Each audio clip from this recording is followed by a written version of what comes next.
Hello, everyone. My name is Bonnie, and this is episode 1 of my Church of One. This is a show I've been thinking about making for a couple of years now, and today I just want to share some things with you.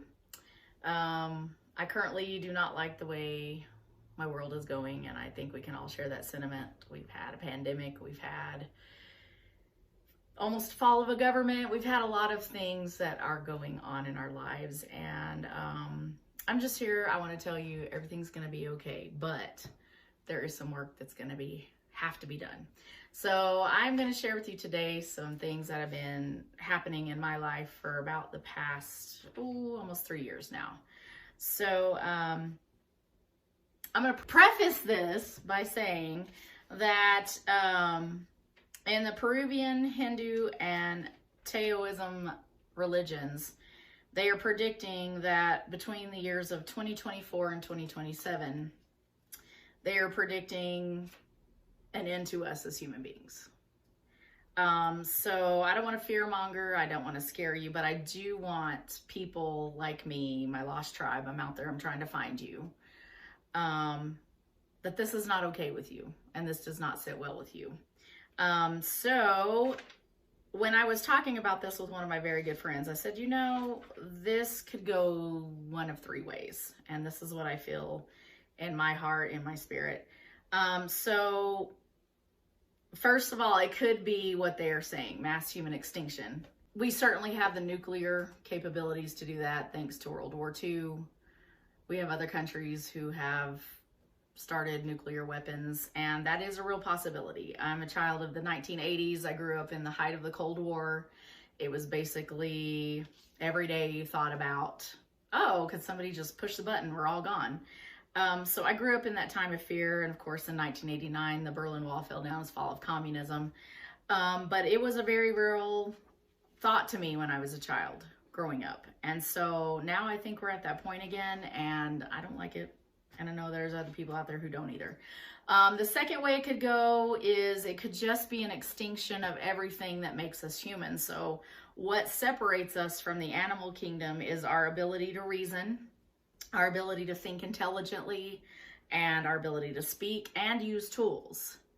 So I have been a public educator for the past 20 years now, and I have seen the degradation of education. I have seen it not funded properly. I have seen it not take our kids seriously, not take our parents seriously, not take us as teachers seriously. And I've seen that decline for the past 20 years. My mother was a teacher before me. She saw the decline from the 1960s on until she retired in the early 2000s. So I'm not okay with that either. I believe public education is a big, it's social justice. It's equality in our country. We are one of the few countries that tries to educate everybody in our public, and it's being defunded, it's being stolen from, and in my mind that needs to stop. The third way this could go is it could be the extinction of the bad part of our human side. And this is what I want. I want option number 3, because we all have the ability to transcend into a higher conscious and to a higher awareness. So full disclosure, I was born into a very religious family. Both sets of my grandparents were Assemblies of God ministers. My parents were Assemblies of God ministers. They're all retired now. My grandparents have passed on. So I am not allowed to be a part of that religion because of who I am and who I love. I've been happily married to my wife for the past over 12 years. And in 12 years, I have received so much healing, so much release from the trauma of my upbringing. And it really, really started 3 years ago, was when I came into my consciousness. So I believe I had a vision, and everything that you're going to hear from me is going to flow through the filter of Christianity, because that's what I know, and it's what I know. So it's my filter. So I was in my garage and I was praying, just praying. That's my holy of holies, if you will, and my church of one is what I call myself. right now you're in my upper room, but my garage is my Holy of Holies. And that's my prayer area. That's where I go and I seek the face of the divine. I call God the divine. And when I say divine, I mean, I believe that my divine is the divine of everything. It is from the biggest thing in the outer universe to the smallest flower that blooms upon this planet Earth. The divine can be found everywhere, anywhere, anytime. All you got to do is look and find it and seek. And so I believe I was given this vision of my soul. I was in a lot of distress when I was praying that day. I was just in a lot of inner turmoil, not only for things that were going in my own life, but the things I was seeing in the world around me. And I know I had this vision before the pandemic, because I don't think I would have done as well handling that year of lockdown if I had not had this vision. And to that speaks to me that the divine knows all, sees all, will bring things into our life, will bring people into our life, will bring everything we need if we just put ourselves on the path that the divine has for us. And so, I've got to put down my notebook, sorry. I was sitting in my chair, completely relaxed. I was doing some meditation, and I was thinking in my spirit, what is the big deal about my soul? I have my whole life had people fighting for my soul, people telling me I had to follow A, B, C, and D to get my soul to heaven, to be who I needed to be. But it was my soul, and what was I giving my soul to? And the things that I was taught to give my soul to left me unhappy, left me overweight, left me with money problems, left me in depression, left me with a whole bunch of hurt and pain that I no longer wanted in my life, and it was not serving any purpose in my life. It was hindering me, and I wanted just for it to go away. So I asked the question, what is the big deal with my soul? At that moment, I felt like I was traveling down a tunnel. And I have watched other videos of people who have had near-death experiences, and I think I have seen what they have seen, only I didn't have to have a near-death experience to have it. But I felt as if in my brain I was traveling down a long tunnel. And the more I got down the tunnel, I could see a faint glimmer of a light. And the closer I got to the light, the happier my spirit felt. And so traveling down the dark tunnel towards this light, I finally come to the light, and what I saw, it looked like a big round orb, and the light was alive. It was dancing, it was singing. I could hear singing in my brain. It's really hard for me to describe with human words because they're just not human words to describe what I saw. And I could hear the music and hear the vibrations, and I just felt peaceful down to my very core. Like, it didn't matter that I was in my dirty garage. It didn't matter that it was summer and I was hot. Nothing mattered. I was completely absent from everything physical that was around me. And so the closer I got to the light, I started seeing dark spots on the light. Like sometimes you see the sun and you can see dark spots on the sun. So I got closer and closer, and then I said in my spirit, what are those dark spots? And I heard distinctly say, get closer to the light and you'll see. So I did. I felt myself getting closer and closer to that light, and then I saw what the dark spots were. And all of a sudden, the dark spots were visually in front of me, just like right there. They looked like bloody, nasty, gross, pus-filled bandages. Nasty, and there was a smell coming off like dead flesh. And if you've ever smelt that smell, it's a smell you cannot forget. It will stick with you the rest of your life because it is that gross and nasty. And at that point, I wanted to weep. And I said, what is that? And how do I get that off of that light? Because it did not belong. And I instantly heard in my mind, forgiveness. And I went, ooh, that's a hard one. Because there's so much trauma that I've been through that the last thing I wanted to hear was the word forgiveness. But I was open to it, and I said, okay, how do I do this? And I heard the divine spirit, what I believe is my divine spirit. And if you don't believe this, it's okay. It's fine. I believe myself. And I know there's other out there who have seen this and experienced this maybe, and I'm trying to find you. That's why I'm doing this. So I asked, how do I get that off? Because what is that? And I heard the Spirit say to me, that is the first time you were disappointed. That is the first time you felt fear. That is the first time you realized that people are not all they're cracked up to be.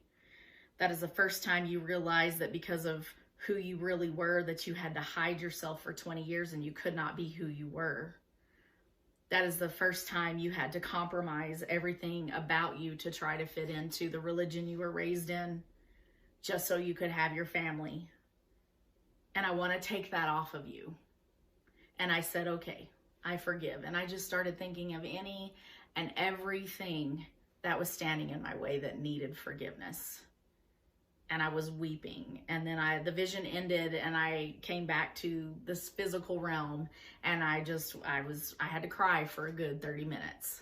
But when I did, I was washed and I felt like all of that came off and I saw my soul. And then I went back to school in the fall, and at that time I was teaching very young children, like kinder, first, second, third, early elementary. And I went back to my teaching with a new vision of all of these children are divine souls. All of these children were born into that perfection. And the trauma of this world is leaving spots on their souls, just like they were on mine. And I have to do something about it. So I went back to school that year with a vision and a purpose to live every day in absolute unconditional love. And then I found at the end of it all, I still had my faith, even though the organized religion I grew up in had totally pushed me out and said, you are not what we're looking for. You do not get to have this birthright, this heritage that you were raised in and raised to believe in, that it was yours. It is a promise that you could claim. It doesn't apply to you because you're a lesbian. And so we don't want you. You can just go. But see, I might have lost all that. But what I found is that the faith that I had in Jesus when I was 5 years old, nothing could take that away from me. And so about a year later, I get in contact with a very good friend of mine that I had known since I was 18, since I was a kid. Shout out to Pastor Dee Dee Jones and Crosswalk, Lovers Lane, United Methodist Church. Whoop, whoop. That's my church. I watch it through the magic of the internet every Sunday. And that is the nurturing that my spirit needed. And I will thank God every day that I found her and that the divine led me to that path. So I've spent a whole nother year just being nurtured through that church, through that congregation. And if you're in the Dallas area, I highly encourage you to attend. They are open, affirming. They don't care who you are, what you look like, whatever. They just want you there and they want to share the love of God with you. So if you're in the Dallas area, it's a great church to attend to. So this is another part of I'm now able to step into my destiny. I've stepped into my destiny as a teacher. Like I said, I've been a public school teacher for 20 years. And for the past 3 years especially, I've walked in every day just walking in unconditional love, just sharing love with the students, sharing love with my coworkers, sharing love with the parents, just sharing that powerful, unconditional love that does not make sense. It can't be earned because it's already given, and it's given to anybody who wants it. And I just encourage you, no matter what your faith is, no matter what you believe in, no matter what your credo is, I just have to ask you a question of, is it serving you the way it needs to serve you? Is it making you the person that you feel like you need to be? Or do you feel like part of a machine? Do you feel like you're having to do things, compromising to yourself that you're not comfortable with? And if the answer to that is yes, then maybe that's not the best place for you. But that's your choice, that's your decision. But in my church of one, in my spirit, that's a choice I've made for me, is that I found a congregation that would accept me and love me no matter who I am. And I believe that's what unconditional love is all about. So I just want to encourage you that you are a divine soul. You can have your destiny. You can have everything that you feel like has been promised with you, no matter who you love, no matter where you come from, no matter your financial status, no matter anything. You are a divine soul and you deserve the best for yourself. And you just got to find it. You just got to ask. So I'm trying to, with this, be the part of the change in the world that I want to see. And Gandhi said that, be the change in the world that you want to see. And so this is part of what I'm doing. And if you watch this, thank you. I want to share a song with you that was sung in my church this morning. And it's a song that really speaks to me and speaks to my spirit. It says the goodness of God is just running after me. And I felt like the goodness of God had to run after me to get me to the place where I am today. And I'm thankful that it happened. So, hope you enjoy. I love you, God, for your mercy never failed me. And all my days I've been held in your hands. From the moment that I wake up until I lay my head, oh, I will sing of the goodness of God. For all my life you have been faithful, and all my life you have been so, so good. With every breath that I am able, oh, I'm gonna sing of the goodness of God. I love your voice. You have led me through the fire and darkest night. You are close like no other. I've known you as a father. I've known you as a friend. And I have lived in the goodness of God. For all my life you have been faithful, and all my life you have been so, so good. With every breath that I am able, oh, I'm gonna sing of the goodness of God. Your goodness is running after, it's running after me. Your goodness is running after, it's running after me. With my life laid down, I'm surrendered now. I give you everything. Your goodness is running after, it's running after me. 'Cause all my life you have been faithful, and all my life you have been so, so good. With every breath that I am able, oh, I'm gonna sing of the goodness of God.